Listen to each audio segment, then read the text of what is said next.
സുബർ സാറാണ്.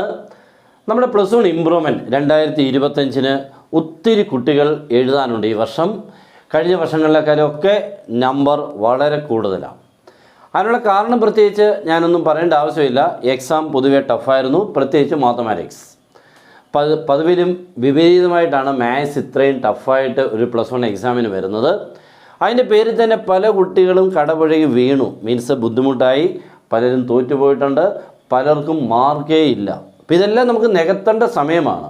മീൻസ് ഈ പ്രശ്നങ്ങൾക്കെല്ലാം സൊല്യൂഷൻ കണ്ടെത്തേണ്ട സമയമാണ്. നമുക്ക് അടുത്ത വർഷം റെഗുലർ കുട്ടികളാണേലും പ്ലസ് ടു സേ കുട്ടികളാണേലും 2 പേർക്കും അടുത്ത വർഷം പ്ലസ് വൺ ഇമ്പ്രൂവ്മെൻറ്റ് എഴുതാനുണ്ടാവും.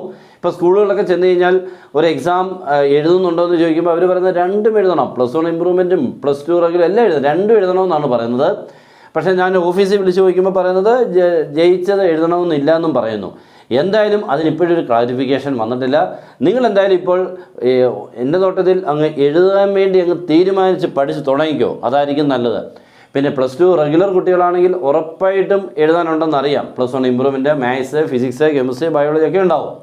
അപ്പം ഞാൻ ഇന്ന് പറയാൻ പോകുന്നത് മാത്സ് എങ്ങനെയാണ് പ്ലസ് വൺ ഇമ്പ്രൂവ്മെൻറ്റ് പഠിച്ച് തുടങ്ങേണ്ടത്. നമ്മുടെ ക്ലാസ്സുകളെല്ലാവരും ഫോളോ ചെയ്തേക്കണം. ആദ്യമായിട്ട് കാണുന്ന ആളാണെങ്കിൽ സബ്സ്ക്രൈബ് ചെയ്ത് ബെൽ ബട്ടനൊക്കെ എനേബിൾ ചെയ്തിട്ടേക്കണം. അടിപൊളിയായിട്ടുള്ള ക്ലാസ്സുകൾ, അടിപൊളിയായിട്ടുള്ള എല്ലാ കാര്യങ്ങളും, നിങ്ങൾക്ക് വേണ്ട ഇൻസ്ട്രക്ഷൻസുകൾ, നിങ്ങൾക്ക് എങ്ങനെയൊക്കെയാണ് പഠിക്കേണ്ടതെല്ലാം കൃത്യമായിട്ട് വരും. പിന്നെ നമ്മുടെ ക്ലാസ് ഉണ്ട്, ജോയിൻ ചെയ്താൽ മതി. പിന്നെ പേടിക്കേണ്ട, നിങ്ങൾക്ക് അടിപൊളിയായിട്ട് മാത്സിനെ വളരെ സിമ്പിളായിട്ട് ഫുൾ മാർക്കിൽ എത്തിക്കാനുള്ള വഴിയാണ് പറഞ്ഞു തരുന്നത്. ഓക്കെ, അപ്പോൾ അതിന് ജോയിൻ ചെയ്യാൻ നമ്മുടെ നമ്പർ 9846708543 കോൾ ചെയ്തോ, വാട്സപ്പിൽ മെസ്സേജ് അയച്ചോ, ജോയിൻ ചെയ്യാം. നമ്മുടെ കാര്യങ്ങളിലോട്ട് വരാം. അപ്പോൾ നമുക്ക് ആദ്യം പഠിക്കേണ്ട ചാപ്റ്റേഴ്സുകൾ എത്ര മനെ 14 അല്ലേ? പ്ലസ് വൺ മാത്സിൻ്റെ കാര്യമാണ് ഇപ്പോൾ ഇന്ന് പറയുന്നത്.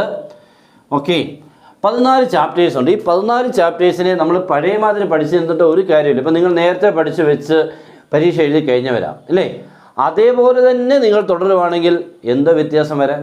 ഒരു വ്യത്യാസം ഉണ്ടാവില്ല. അപ്പം നിങ്ങൾക്ക് ഫീൽ ചെയ്യണം, ഞാൻ പഠിത്തത്തിൽ മാറിയിട്ടുണ്ട്, പഴയതിനേക്കാളും നല്ലപോലെ പഠിക്കുന്നുണ്ട് എന്നുള്ളത് ഉറപ്പ് വരുത്തണം.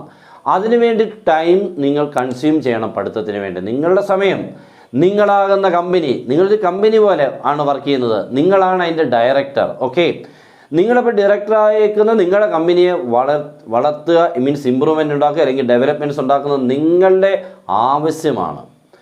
ഒരാഗ്രഹത്തിനേക്കാളും കൂടുതൽ ഇപ്പം നിങ്ങൾക്ക് ആവശ്യമാണ്. പ്ലസ് ടു സേ കുട്ടികൾക്ക് എന്തായാലും ഇതൊരു ആവശ്യമാണ്, അത്യാവശ്യമാണ്. ജയിച്ചേ പറ്റൂ. റെഗുലർക്കാണെങ്കിൽ മാർക്ക് ഇമ്പ്രൂവ് ചെയ്യേണ്ടവരുണ്ട്, ഫെയിലായവർക്ക് ജയിക്കേണ്ടതുണ്ട്. എന്തായാലും മാർക്ക് വാങ്ങിച്ചിരിക്കും എന്നുള്ള ഒരൊറ്റ മീൻസ് എന്താ പറയുന്നത്, ഒരു പ്രതിജ്ഞ എടുത്ത് തന്നെ വേണം മുന്നോട്ട് പോകാൻ. അതിന് നിങ്ങൾ തയ്യാറാവണം മാനസികമായിട്ട്. ഫസ്റ്റ് ഓഫ് ഓൾ നിങ്ങൾ ചെയ്യേണ്ടത്, അനാവശ്യമായിട്ട് നിങ്ങൾ കളഞ്ഞുകൊണ്ടിരിക്കുന്ന സമയങ്ങളുണ്ട്. ഒത്തിരി യൂസ്ലെസ് ആയിട്ട് ഇഷ്ടംപോലെ സമയങ്ങൾ നഷ്ടപ്പെടുത്തിക്കൊണ്ടിരിക്കുക ഇപ്പോൾ. അതെല്ലാം നിങ്ങൾ ഉപയോഗിച്ച് തുടങ്ങണം. വർക്ക് ചെയ്ത് അവനെയൊക്കെ നിങ്ങൾ ഒരു പ്രയോജനപ്പെടുന്ന രീതിയിൽ കൂടെ മെറ്റീരിയലൈസായിട്ട് മാറ്റിയിരിക്കണം. അതാണ് എനിക്ക് ആദ്യം പറയാനുള്ളത്. അതുതന്നെ നിങ്ങൾ ഒന്ന് ഉപയോഗിച്ച് തുടങ്ങിയാൽ നിങ്ങൾക്ക് വളരെ വേഗത്തിൽ നല്ല മാർക്കിനുള്ള രീതിയിൽ കൂടെ സ്റ്റാർട്ട് ചെയ്യാൻ പറ്റും. നല്ല മാർക്ക് കിട്ടാനുള്ള സാധ്യത ഒരു ബുദ്ധിമുട്ടുമില്ല. ഒരു ബുദ്ധിമുട്ടില്ലെന്ന് പറഞ്ഞാൽ ഒട്ടുമേ ഇല്ലെന്നല്ല. നിങ്ങൾ അങ്ങനെ പഠിച്ചു വരുന്നവർക്ക് ഒരു പ്രയാസവുമില്ലാതെ ഫുൾ മാർക്കിലെത്താം. നിങ്ങൾ 14 ചാപ്റ്റേഴ്സിൽ നിങ്ങൾക്ക് ഇത്തിരി ടഫായിട്ടുള്ള ചാപ്റ്റേഴ്സ് ഉണ്ട് മോനെ. അപ്പോൾ ഒന്നാമത്തെ എൻ്റെ നോട്ടത്തിൽ തോന്നുന്നതാണ് ട്രിഗണോമെട്രി. ശരിയാണോ? ആണല്ലോ അല്ലേ? കുഴപ്പമില്ല, നിങ്ങൾക്ക് ട്രിഗണോമെട്രി ടഫാണ്.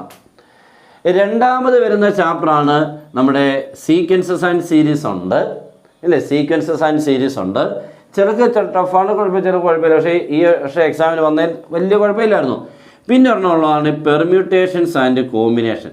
ചിലർക്ക് ബൈനോമിയൽ തിയറം, ഇതൊക്കെ പ്രശ്നമാണ്. പിന്നെ ഒരു കള്ളൻ ഇരിപ്പുണ്ട്, കള്ളൻ ചാപ്റ്ററിൻ്റെ പേര് സ്ട്രെയിറ്റ് ലൈൻസ് എന്നാണ്. ക്വസ്റ്റ്യൻ എല്ലാം വളഞ്ഞതാണ് കണ്ടോ, അത് ഞാൻ കള്ളൻ ഉദ്ദേശിച്ചത് കേട്ടോ. സ്ട്രെയിറ്റ് ലൈൻസ് കുട്ടികളെ കുഴപ്പിക്കുന്ന മറ്റൊരു പ്രശ്നക്കാരനായിട്ടുള്ള ചാപ്റ്ററാണെന്ത് സ്ട്രെയിറ്റ് ലൈൻസ്. ഇവനും നമുക്ക് 6 മാർക്സിൻ്റെ ക്വസ്റ്റ്യനാണ്. ഇവനും 6 മാർക്സിൻ്റെ ക്വസ്റ്റ്യനാണ്. അപ്പോൾ അവിടെയൊക്കെ തന്നെ നമ്മൾ ഇവനെയൊക്കെ ഇനി നിങ്ങൾക്ക് വിട്ടുപഠിക്കാൻ പറ്റുമോ? 6 മാർക്സ് പോകും. ഈ ചാപ്റ്ററിനെ കളയാൻ പറ്റുമോ? അവിടെ 6 മാർക്സ് ഉണ്ട്. അപ്പോൾ ഇവനെ ഒന്നും നിങ്ങൾക്ക് വിടാൻ പറ്റില്ല. അപ്പോൾ ടഫായിട്ടുള്ള ചാപ്റ്ററുകളെ ഞാൻ പറഞ്ഞ പ്ലസ് ടു സേക്കാർക്ക് വേണമെങ്കിൽ ഒന്ന് മാറ്റി നിർത്താം. പ്ലസ് ടു റെഗുലറുകാർ ഉറപ്പായിട്ടും പഠിച്ചിരിക്കണം. ഓക്കെ, അപ്പോൾ നെക്സ്റ്റ് നമുക്ക് സ്റ്റാറ്റിസ്റ്റിക്സ് ഇച്ചിരി ഈസിയാണ്. അത് നമുക്ക് ഫുൾ മാർക്ക് കിട്ടാൻ വലിയ പാടില്ല. പിന്നുള്ളവനുണ്ട് ഇത്തിരി പ്രശ്നം, ലിമിറ്റ്സ് ആൻഡ് ഡെറിവേറ്റീവ്സ്. ഇവനും പ്രശ്നം. അപ്പോൾ നിങ്ങൾ ആലോചിക്കുകയെ ഈ 3 പേര് തന്നെ പ്രശ്നക്കാരെ. ഇപ്പോൾ ഈ 3 പേരെ പഠിച്ച് തീർക്കുക എന്ന് പറഞ്ഞാൽ നിങ്ങളൊന്ന് ആലോചിച്ച് നോക്കിക്കേ, അത്ര ഈസിയാണോ? അല്ല.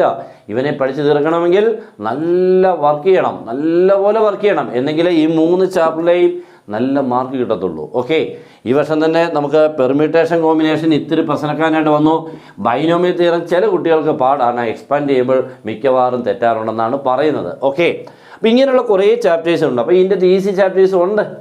ഈസി ചാപ്റ്റേഴ്സിൽ ഒരെണ്ണമാണെന്ത്, നമ്മുടെ സെറ്റ്സ്, റിലേഷൻസ്, ലീനിയർ ഇൻഇക്വാളിറ്റീസ്, ഇതൊക്കെ ഉണ്ട് എന്ന് പറഞ്ഞുകൊണ്ട് അതും കൊണ്ടൊക്കെ നമുക്ക് ജീവിക്കാൻ പറ്റുമോ? മറ്റുള്ളവരെയും കൂടെയൊക്കെ വേണ്ടേ?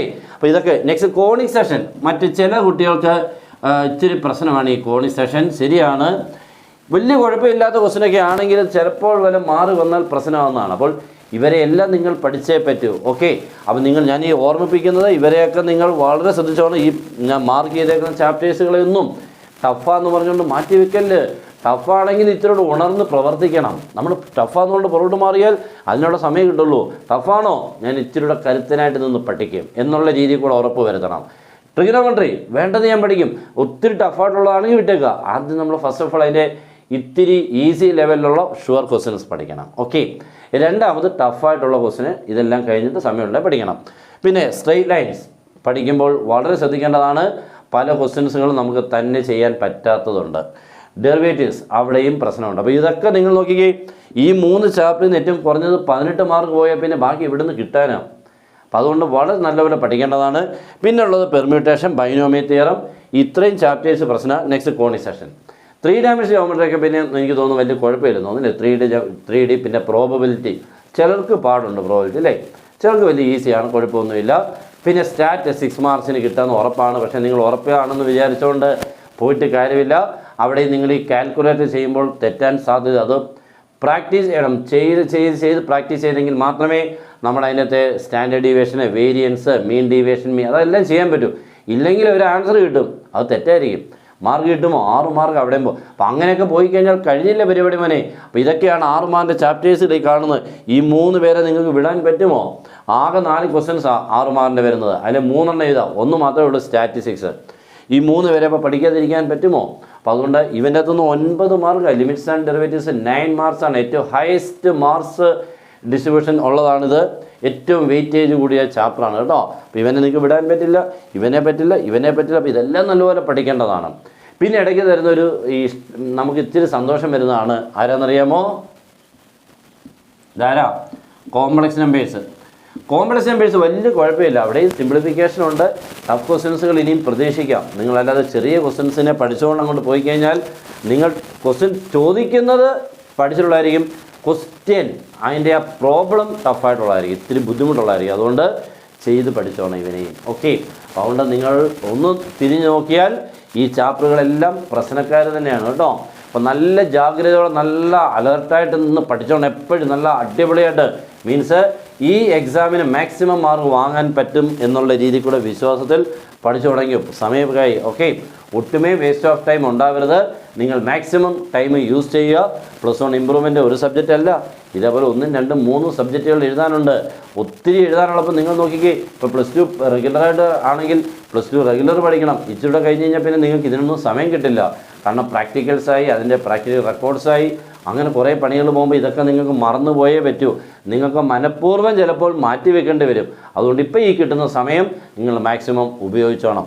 ഇതൊക്കെ കുട്ടികളോട് പറഞ്ഞാലും ഒരു 10% കുട്ടികളെ ഇതൊക്കെ പറഞ്ഞാൽ അനുസരിക്കുള്ളൂ. മറ്റുള്ളവരെല്ലാം കേട്ടിട്ട് പോയി അടുത്ത അവരുടെ ജോലി പഴയ പോലെ തന്നെ പോകും. എല്ലാം പോയി കഴിഞ്ഞാൽ പഴയ പോലെ മാറിങ്ങി വരത്തുള്ളൂ, പുതിയതായിട്ടൊന്നുമേ കൂടില്ല കേട്ടോ. അപ്പോൾ അതുകൊണ്ട് എല്ലാവരും നല്ലപോലെ പഠിച്ചോണം. ടീച്ചേഴ്സിനെ എല്ലാവരും പറഞ്ഞ് അനുസരിച്ച്, ടീച്ചർ പറഞ്ഞൊക്കെ മനസ്സിലാക്കി അനുസരിച്ച് വേണം മുന്നോട്ട് പോകാൻ. അടിപൊളിയായിട്ട് പഠിച്ചോണം. നമ്മുടെ ക്ലാസ് ഉണ്ട്, ജോയിൻ ചെയ്യാം. നിങ്ങൾക്ക് വലിയ ടെൻഷൻ ഇല്ലാതെ എല്ലാ കാര്യങ്ങളും നന്നുള്ള ക്ലാസ്സുകളായിരിക്കും. ഫിസിക്സ് ഉണ്ട്, മാത്സ് ഉണ്ട്, കെമിസ്ട്രി ഉണ്ട്, എല്ലാം ഉണ്ട് കേട്ടോ. എല്ലാത്തിനും ജോയിൻ ചെയ്യാം. അടിപൊളിയായിട്ട് നിങ്ങളെ ജയിപ്പിക്കുന്ന എല്ലാ കാര്യങ്ങളും നമ്മൾ ഏറ്റിരിക്കും. ഓക്കെ, അപ്പോൾ എല്ലാവരും നല്ലപോലെ പഠിക്കുക. മാക്സിമം ഇത് നിങ്ങളുടെ ഫ്രണ്ട്സിലോട്ട് എല്ലാവരും നിങ്ങളുടെ ഫ്രണ്ട്സിലോട്ട് മറക്കാതെ ഒന്ന് ഷെയർ ചെയ്യുക. പ്രയോജനമുള്ളതാണെങ്കിൽ ഉണ്ടായിരിക്കുമല്ലോ അല്ലേ, ഒന്ന് ഷെയർ ചെയ്തേക്കണം. ഓക്കെ, നമ്മുടെ ക്ലാസ്സുകളൊക്കെ ഇങ്ങനെ ഇടയ്ക്കിടയ്ക്ക് വന്ന് വരും. നിങ്ങളെല്ലാവരും ഇരുന്ന് കണ്ടേക്കണം. ഓക്കെ, അപ്പോൾ എല്ലാവർക്കും ബെസ്റ്റ് വിഷസ്. Good bye.